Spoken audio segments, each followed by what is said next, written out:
egun errepresioaren aurpegi latzena pailatzen. Egun hauetan senide eta lagunek 57.700 kilometro eta 16.900 euro beraien bizkarretan daramazkitela kristal baten atzean 40 minutuz ikusteko. Egun aske izango diren egunarekin amesten.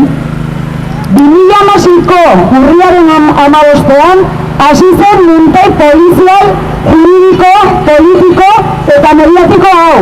Non Altsasuko 11 gazte kriminalizatu eta terroristatzat hartuak izan dira. Instituzioen implikazioa garrantzitsua da.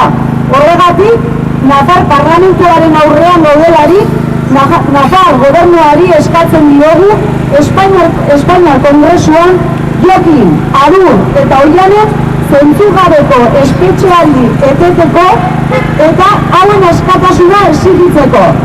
Hala ere, badakigu, aurretik aipatu dugun moduan, herriak bakarrik salba dezakela herria, errepresioaren atzamak hotzetatik.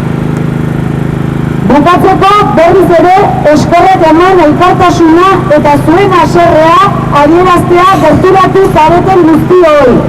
Eta egun bahituak badaramatzate ere, guk egun baino denbora askoz luzeagorako indarrez eta maitasunez sentitzen gara. Jokin, Oian eta Arur etxera, Altsasuko 11 aske. Utzi Altsasu, Sakana, Nafarroa eta Euskal Herria batean. Eskerrik asko.